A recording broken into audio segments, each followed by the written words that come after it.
creatine kinase, CK enzyme, which is also called as CPK, sometimes creatine phosphokinase. So this has got 3 isoenzymes. See here, CK1, CK2, CK3. So I told you this creatine kinase or creatine phosphokinase is having 2 subunits in its structure. Those 2 subunits are B subunit and M subunit. So there is a 3 different combinations are possible. So CK1, CK2 and CK3, if you see CK1, both the subunits are made up of B type of subunit, and you can see this CK1 type of enzyme in the brain tissue. So in the brain, you will mainly find this CK1 type of enzyme. CK2, if you see, it is a MB combination. So one unit is M type, one unit is B type. So this is mainly seen in myocardium. This is mainly seen in myocardium. And another isoenzyme is CK3. CK3, which is made up of MM subunits. So both the subunits are made up of M type of subunit. So this CK3 is also called as CPK, creatine phosphokinase, is mainly present in the skeletal muscle. Skeletal muscle. So you know we have brain, myocardium and skeletal muscle, but in these 3 different tissues, you will find 3 different types of CK enzymes.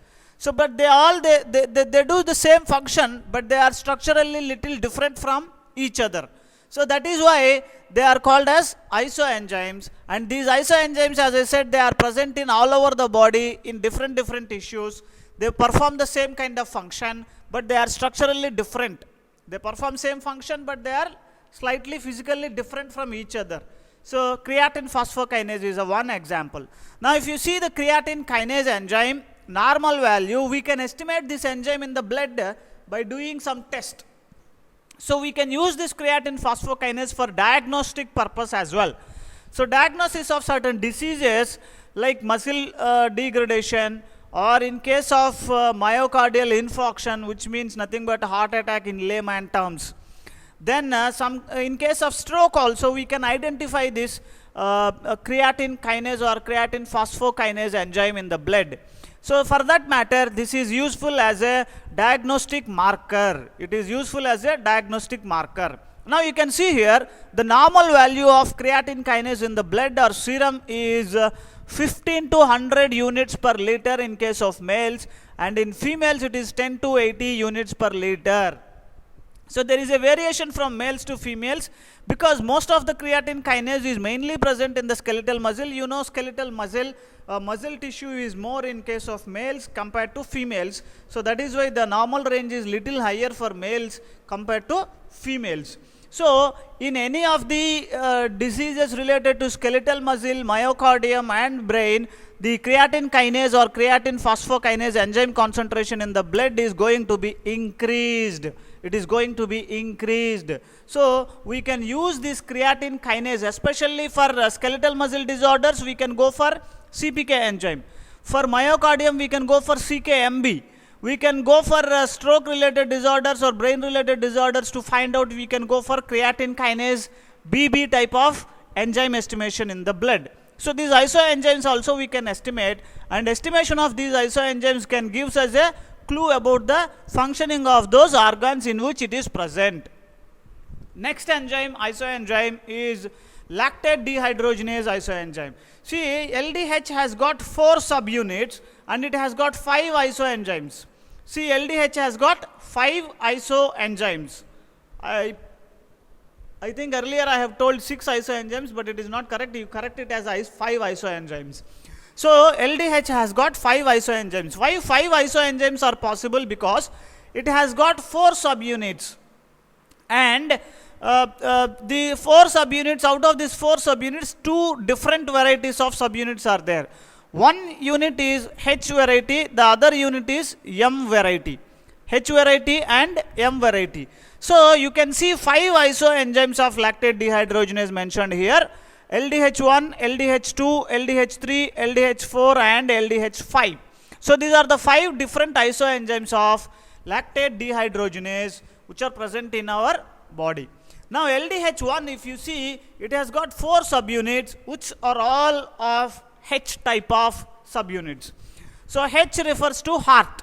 So LDH1 is mainly present in the heart. So This can be used as a marker for the myocardial infarction. LDH1 enzyme elevation can give us an idea or clue about the myocardial infarction, recent myocardial infarction in the patient.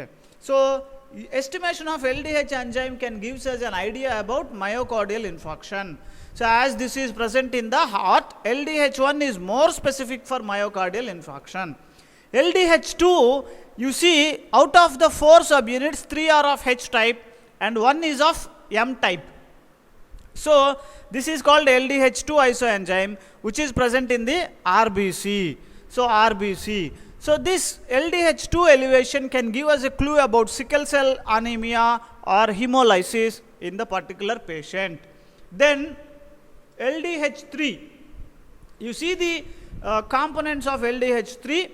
Out of 4 subunits, 2 are of H type, 2 are of M type.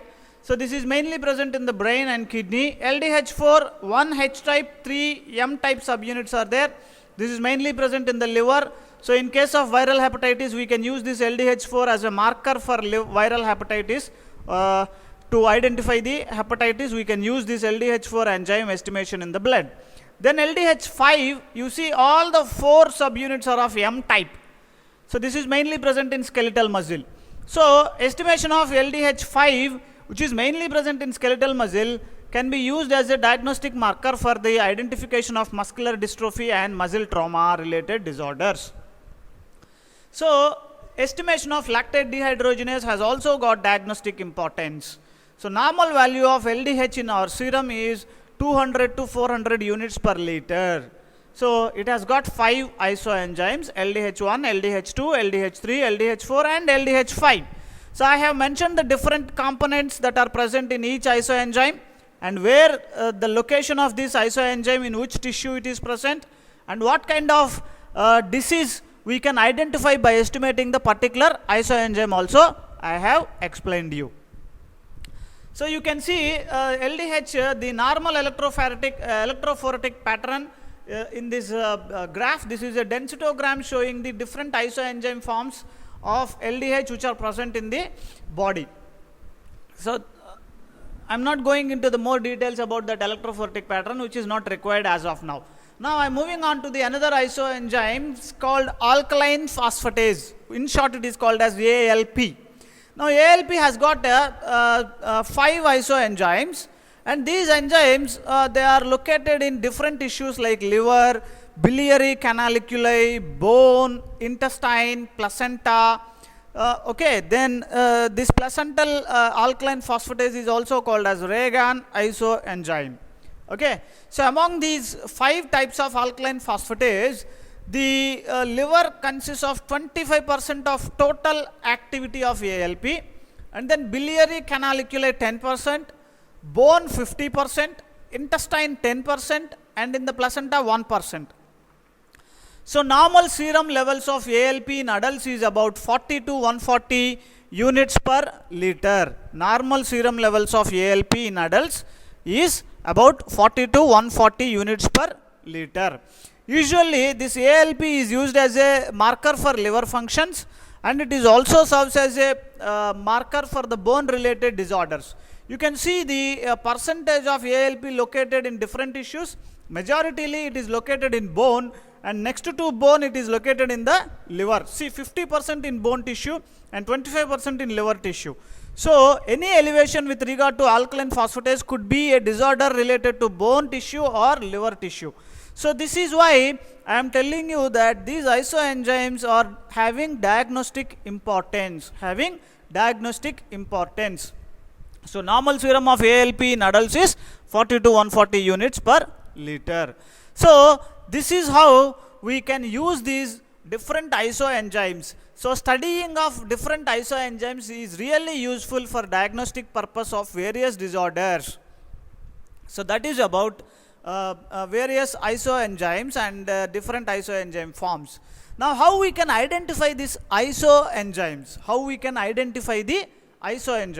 To identify isoenzymes, we have different techniques called electrophoresis technique. It could be a gel electrophoresis technique, and these isoenzymes actually they are heat stable.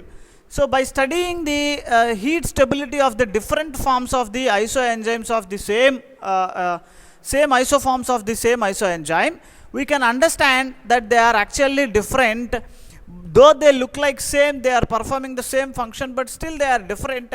So the difference in the isoenzymes can be identified by studying their heat stability property. For example, you take the bone form of ALP. Bone form of alkaline phosphatase is labile actually, whereas placental ALP is heat stable. Means placental alkaline phosphatase can withstand or tolerate high heat, whereas bone ALP is not able to tolerate the high temperatures. So by studying their heat stability property, we can identify different isoenzymes. Then tissue localization. So by studying these isoenzymes, their tissue localization, we can also identify some differences between these isoenzymes. Then the cofactor requirement is also useful in identifying the isoenzymes, is also useful for identifying isoenzymes. So that is about the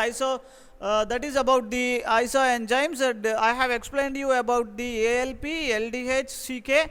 Of course, there are many more isoenzymes are there, but I have given you 3 examples, and I told you the properties of isoenzymes also, and how to identify the techniques which we can use for identification of isoenzymes.